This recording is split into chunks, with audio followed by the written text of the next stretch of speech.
Le Congo est un des régimes les plus corrompus du monde, le PIB par habitant est dans les 10 plus bas du monde, alors que c'est un pays qui regorge de ressources minières. Tout le monde pourrait être au niveau d'une classe moyenne au Congo, tellement le pays est riche, mais cette richesse est totalement accaparée par le président Tshisekedi. Le président Tshisekedi a fortement favorisé son clan et son ethnie, qui sont d'abord les Kasaïens, et puis l'ethnie Luba.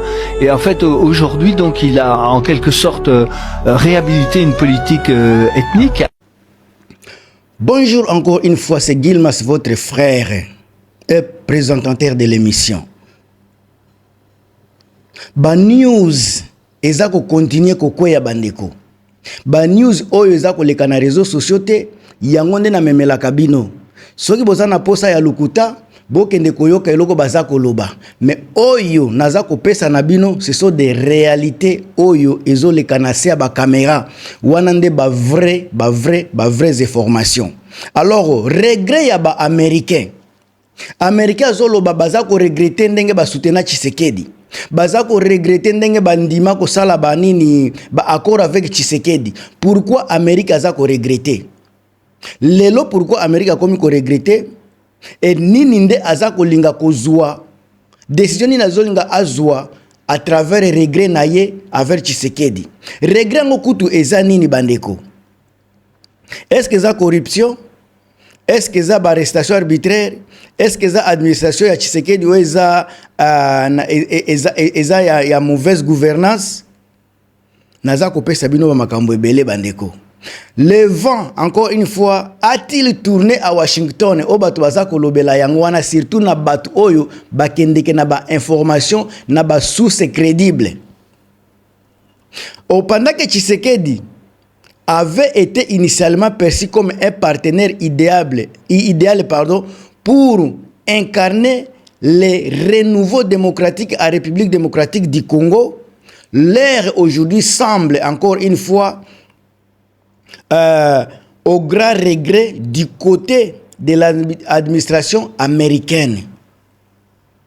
Oui, et honnêtement, je ne peux pas dire que la décision américaine à l'époque était mauvaise. Ma frustration est que je pensais que lorsque Tshisekedi est arrivé après la première élection au Congo, où il y a eu un transfert pacifique du pouvoir, ou disons un transfert de pouvoir largement pacifique, et il y avait de tels espoirs que le président Tshisekedi emmènerait le Congo dans une direction totalement nouvelle. Et nous voici maintenant des années plus tard, et il est très décevant que nous puissions être confrontés à la même situation que lorsque le président Kabila a dû être, comment dit-on en anglais, contraint, persuadé de quitter la présidence. Et encore une fois, vous savez, c'est très frustrant quand l'histoire se répète, quand on a encore un autre président qui envisage de changer la constitution pour pouvoir devenir comme un président Biya ou un président Museveni, parce que je ne suis pas africain. Comme vous l'avez dit, Marius, j'ai passé de très nombreuses années en Afrique, mais je peux littéralement ressentir la frustration, surtout celle des jeunes en Afrique qui ne veulent plus supporter cela. Vous savez, les anciennes générations, elles avaient un immense respect pour ceux qui se sont battus pour l'indépendance. Mais cette époque est révolue. Maintenant, la majeure partie de l'Afrique est composée de jeunes et ils aimeraient que l'Afrique ait le même genre d'élection que d'autres parties du monde démocratique. Alors, bandeko na kati ya émission oyo, ngandenge na kendeke. Na ko plonger bino na kati ya batation diplomatique entre ba américain na ba congolais, administration ya Congo. Pourquoi ba américain baza ko afficher une déception de plus en plus flagrante et puis baza ko salango publiquement. Déception ba américain est comme publié presque partout, bazo la nini baza desi. Alors on a ko analyser ba 5 éléments capitaux oyo eza ko lakisa déception ba américain et puis eloko nini baza ko ende ko sala lisikoyo. En tout cas baza desi na makambo ya corruption, baza desi na ba dérive autoritaire ya kisasa, baza ko se poser la question si la gouvernance ya Tshisekedi, bazolobela ba piège constitutionnel et puis ba flou électoral. Wana nde biloko baza kolobela. Na kati ya makambo sika ya lutte contre la corruption, boza koyoka makambo ebele nazokota sikoyo nazokota mais avant na kota na kosenga na mama na nga Marie Antoinette Makayabo sika aza ba bonne soirée et sika aza soit ba bonne journée, ça dépend na ndenge ko yamba émission na ngai. Tonton na nga Chirac Makayabo, président ya FMK François Mboukou Kassa avec tonton Nabiso le secrétaire permanent Denis Mpongo na pesi bino bambo théâtre Thérèse Dissabe nani grâce Kibombo na Italie ba Pierre Okende mazeze bandeko nanga ba mazeze bandeko nanga boza ebele en tout cas soki na tangi na tiki ba misusu ekozala bien te. Merci na bino ba canadien esika bozali na ba commentaire na bino na ba soutien na bino ba américain bino bandeko boza na Europe na Afrique na Italie ba Australie kuna bango bino tout. En tout cas je suis reconnaissant na nyoso boza ko sala. Déception ya ba américain vis-à-vis na Tshisekedi ezobima. Tango bazolobela baza desi, tango bazolobela ba lutte contre la corruption, balobaki na Tshisekedi ameka ko balayer nini administration na ye oyo eza vraiment bourré na corruption po bango balingi te basangana balata bere ya bato baza kosala corruption. Eza eloko toyokaki ti lelo ba américain c'est comme si baza komona Tshisekedi aza ko sala eloko te aza ko progresser te, donc baza tellement dessina ba comportement ya Tshisekedi si le point là na sens wana bazoloba ba promesse non tenue na ba scandale à répétition. Encore une fois bandeko tango ba américain bazolobela ba scandale à répétition bazolobela ba promesse non tenue. Promesse za nini?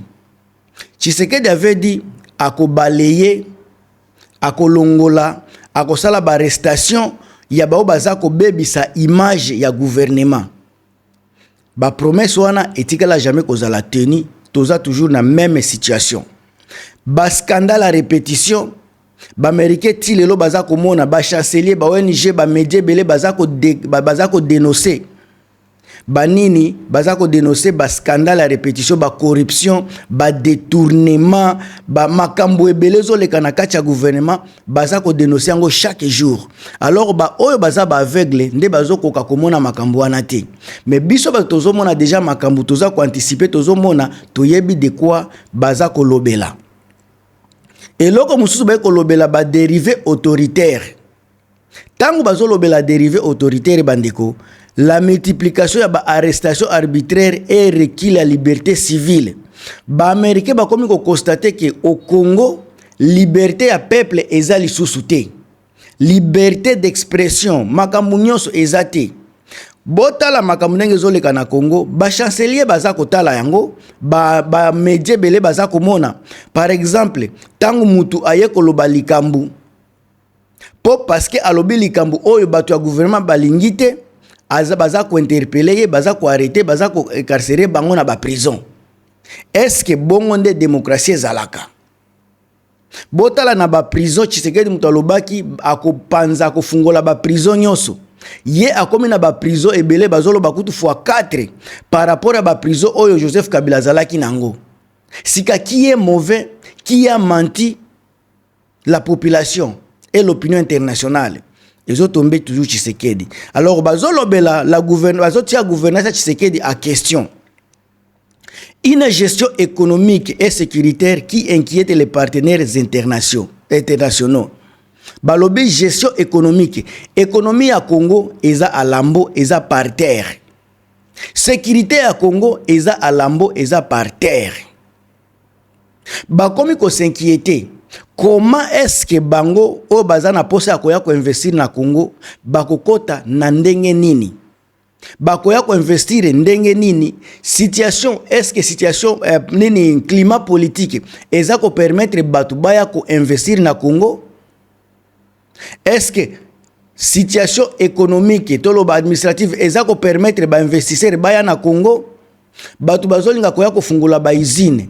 Est-ce que électricité eza suffisant pona ba nini pona ba machine pona industrie na Congo?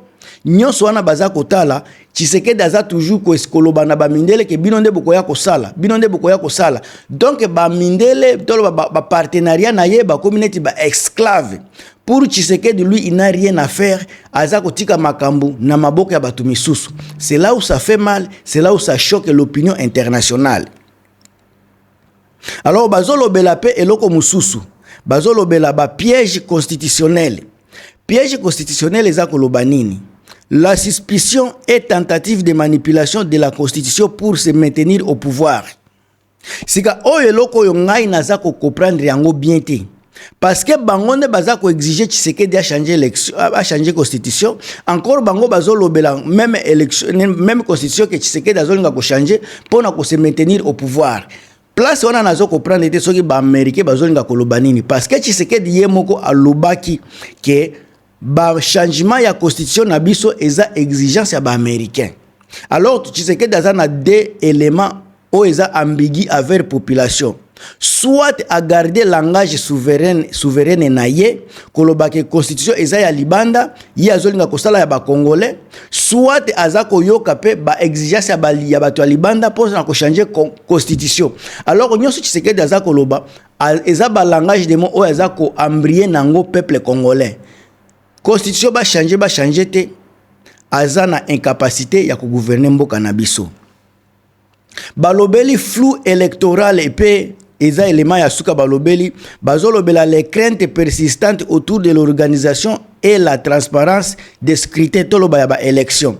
Awa déjà bango moko bakolo seni bango balobi baza na mbongo te ya kosala ba élection. Mais Tshisekedi koloba baza na mbongo mais insécurité zo ko permettre te. Est-ce que ce qui insécurité eza ko permettre te? Pourquoi ko changer constitution yango nini insécurité eza ko stopper bango te? Makambo oyo bazomona bamindele bazoloba baza tellement décis na comportement ya Tshisekedi. Tout ce que aza ko sala eza ko refléter stabilité te. Baza ko benga Tshisekedi partenaire moko instable. Encore lelo se botali mbatu baza ko jouer carte ya Congo, ce ne sont seulement pas les Américains. Eza pe na ba européen baza ko jouer carte eza combat na kati. Bien que ba américain ba signa ba accord mais ba européen baza na quelque chose à dire pe na makambo yango bozomona ezo komela pe banani bato ba ya ba américain ba décider directement.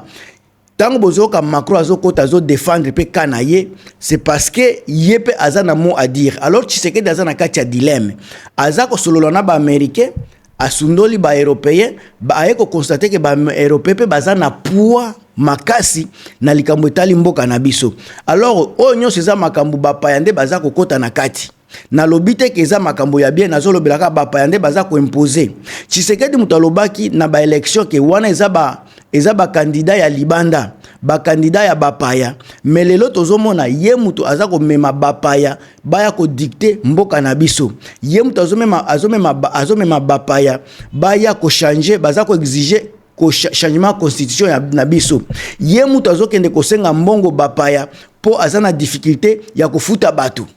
Ye mutu aza okende epa bapaya kosenga banyongo po na ekonomi na biso. Bozomona makambo Tshisekedi aza kosala. Ye moko alobi ba alingi makambo bapaya te, alingi makambo ya ba candidat bapaya te, mais ye mutu azokende pa bapaya kosenga banyongo.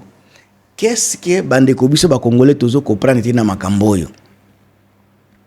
Botia ba commentaire na bino bandeko bo tia ba point de vue na bino na yebi ke ça fait débat lobby na sala ki live.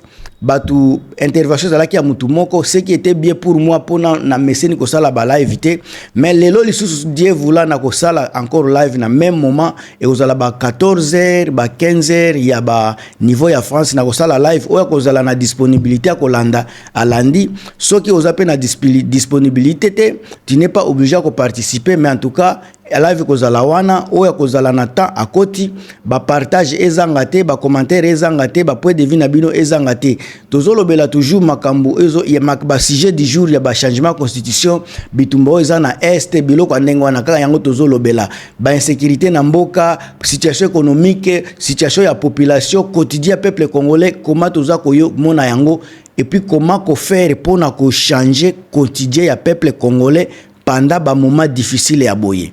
Alors ngam tu nabino Gilmas, je pense que na sali point de vie na ngai et là on a aussi nabino beau partager, beau commenter, on est vraiment ensemble, on se voit très bien na kati émission mususu.